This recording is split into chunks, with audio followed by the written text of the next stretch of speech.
Bismillahirrahmanirrahim. Assalamualaikum warahmatullahi wabarakatuh.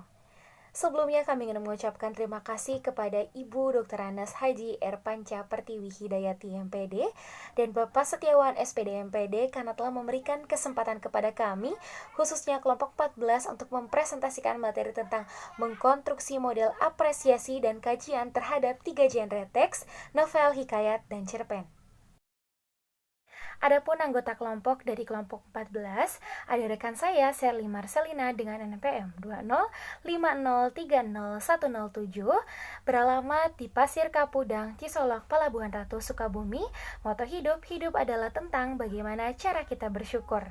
Adapun saya sendiri Risma Damayanti dengan NPM 2050301115, saya beralamat di Sekemirung, RT 4, RW 10, Kota Bandung. Moto hidup saya bersabar, bersyukur. Adapun beberapa kajian materi yang akan kita bahas pada kesempatan kali ini, diantaranya yang pertama ada teknik mengclipping, yang kedua ada teknik sinopsis, yang ketiga ada teknik menyusun resum, simpulan dan rekomendasi, dan yang terakhir hasil dan kajian terhadap novel.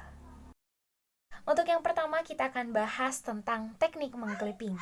Secara umum, clipping bisa diartikan sebagai kegiatan mengumpulkan informasi dengan tema yang sama dengan cara menggunting, memotong beberapa artikel tertentu dan media cetak, bisa koran, majalah, buku, dan lain sebagainya.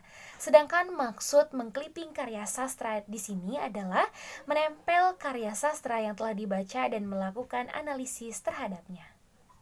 Untuk selanjutnya ada manfaat dan aspek dari teknik mengclipping. Kita bahas dari manfaat. Kegiatan mengclipping karya sastra menurut Suroto 1990 dapat mendapatkan 3 manfaat sebagaimana dijelaskan. Manfaat mengclipping karya sastra adalah sebagai berikut. Yang pertama, kita dapat mengikuti karya-karya sastra yang baru. Yang kedua, melakukan pekerjaan mengclipping dapat membina ketekunan bekerja. Yang ketiga, seseorang yang senantiasa melakukan kegiatan mengclipping yang membaca atau menikmati karya sastra tersebut terlebih dahulu akan terbina pada dirinya cinta pada sastra. Untuk yang aspek-aspek yang perlu mendapat perhatian dalam pembuatan clipping dan sekaligus menjadi aspek penilaian sebuah clipping adalah sebagai berikut. Yang pertama, harus ada kelengkapan bahan sebesar 30%. Yang kedua, ada identitas sumber sebesar 20%. Yang ketiga, ada identitas tanggapan atau analisis sebesar 30%. Dan yang terakhir, ada penataan 20%. Untuk yang selanjutnya ada teknik sinopsis.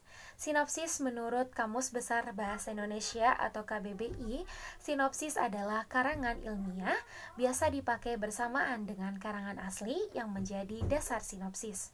Sinopsis umumnya sengaja dibuat bertujuan untuk memudahkan penonton atau pembaca mengetahui dan memahami secara singkat isi yang ada pada naskah itu sendiri, identitas karya, dan unsur-unsur intrinsik karya tersebut.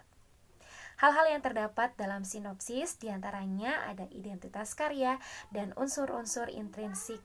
Adapun ciri-ciri sinopsis diantaranya yang pertama, alur ceritanya disusun secara berurutan dari awal sampai akhir secara kronologis dan tepat. Yang kedua, alur atau plot sinopsis sebaiknya sama dengan alur cerita yang asli.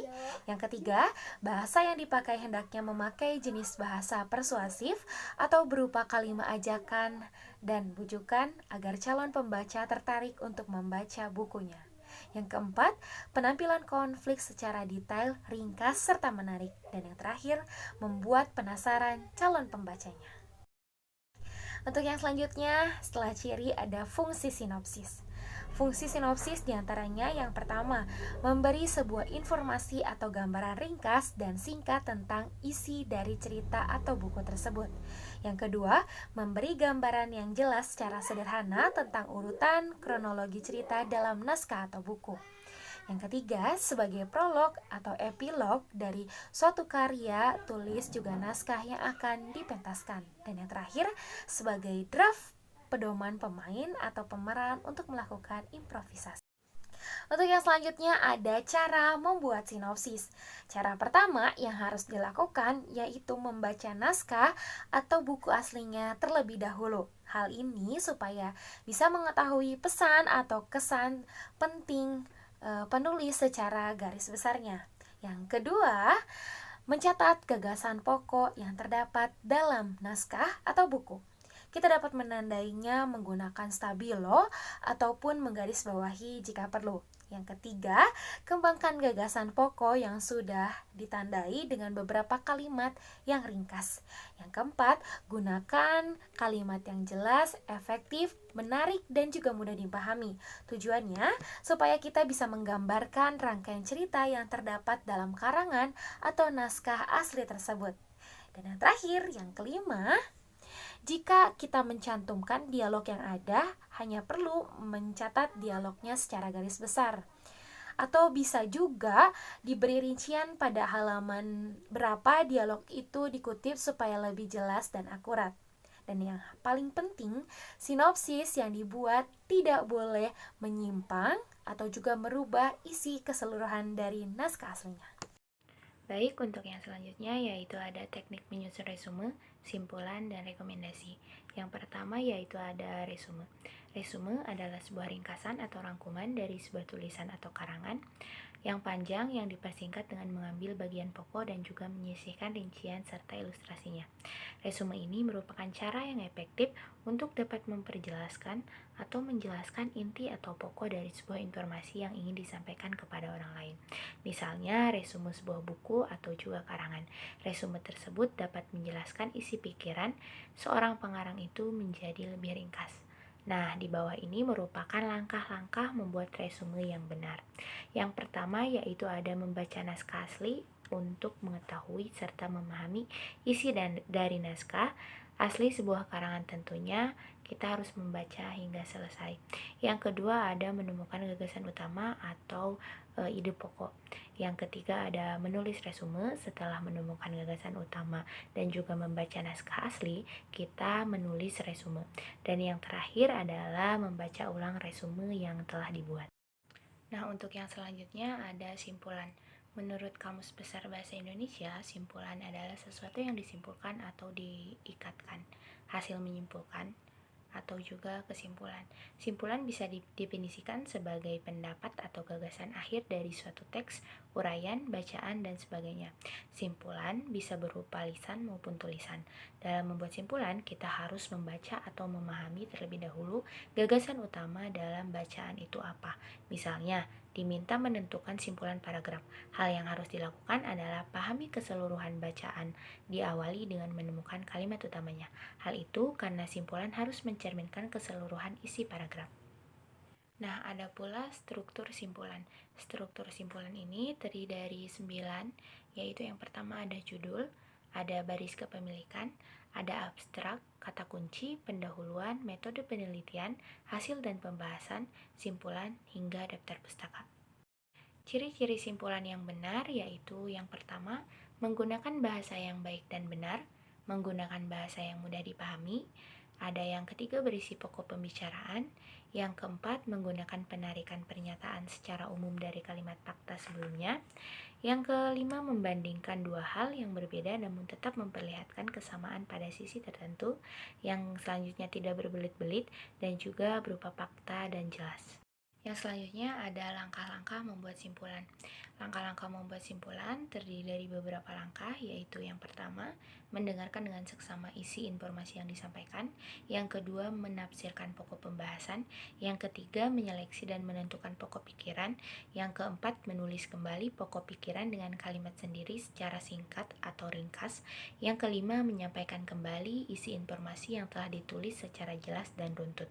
Kesimpulan yang baik adalah kesimpulan yang memuat seluruh isi teks yang dibahas dengan kalimat efektif dan mudah dipahami. Adapun isi dari kesimpulan sendiri yaitu ringkasan isi teks dengan memuat informasi secara singkat, jelas, dan padat. Pembahasan selanjutnya ada rekomendasi. Rekomendasi adalah memberitahukan kepada seseorang atau lebih bahwa sesuatu yang dapat dipercaya dapat juga merekomendasikan, diartikan sebagai menyarankan, mengajak untuk bergabung, menganjurkan suatu bentuk perintah. Untuk pembahasan yang selanjutnya yaitu ada contoh apresiasi sastra di Indonesia. Kami mengambil apresiasi sastra novel Indonesia yang berjudul Dua Pasang Mata karya Alexandra Leirisa Yunadi. Sinopsisnya sendiri adalah 7 tahun yang lalu di Bandung, kecelakaan mobil terjadi gara-gara iseng memainkan setir mobil dan pedal gas. Ralfi Devorian Arash melakukan kesalahan terbesar dalam hidupnya. Dia merenggut nyawa Piora, adik bungsunya, dan merampas penglihatan Teola Devira Aras, adik tersayangnya. Sejak saat itu, Teola membenci kakaknya. Dia menganggap Ralfi telah merampas 3 hal terpenting dalam hidupnya: sepasang mata untuk melihat keindahan dunia, seorang adik yang paling manis, dan kepercayaan akan kasih sayang seorang kakak. Ralfi yang merasa sangat bersalah memutuskan pergi dari rumah dan tak pernah kembali lagi. Kini Ralfi dan Teola bertemu kembali dalam keadaan tidak saling mengenal karena Ralfi menyamar sebagai Rabel, berandalan yang selalu membuat onar. Sesaat Rabel bahagia dengan identitas barunya, sebab kini dia bisa melindungi Teola dan menebus kesalahannya. Tapi kebahagiaan itu ternyata tak berlangsung lama, sebab Teola yang tak pernah tahu siapa Rabel sebenarnya mulai jatuh cinta kepada Rabel. Baik, yang selanjutnya yaitu ada unsur intrinsik dan juga ekstrinsik. Untuk unsur intrinsik sendiri itu terdiri dari tema, yaitu pengorbanan dan kasih sayang, ada alur, penokohan, dan juga latar. Untuk unsur ekstrinsiknya sendiri itu ada pendidikan, agama, favorit, atau hal yang dia sukai. Terima kasih. Untuk selanjutnya kita masuk kepada kesimpulan. Jadi, dalam teknik atau model apresiasi dan kajian sebuah karya sastra prosa fiksi dapat menggunakan beberapa teknik seperti teknik pengclipping, teknik sinopsis, dan teknik menyusun resum, simpulan, dan rekomendasi. Ketiga teknik tersebut memiliki caranya masing-masing dalam kegiatan mengapresiasi dan mengkaji prosa fiksi. Seperti teknik apresiasi dan kajian prosa fiksi menggunakan teknik mengclipping, yaitu dengan cara menelaah dan menilai karya sastra yang kemudian digunting dan ditempel menjadi sebuah clipping yang di dalamnya memuat identitas sumber dan tanggapan terhadap karya sastra tersebut.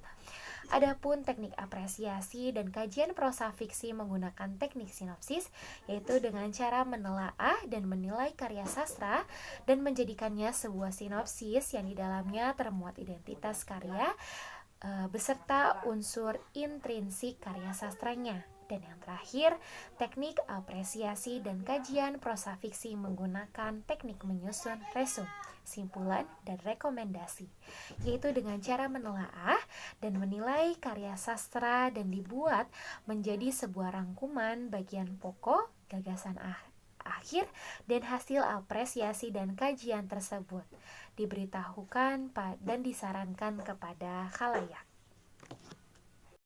Mungkin hanya segitu saja yang dapat kelompok 14 sampaikan.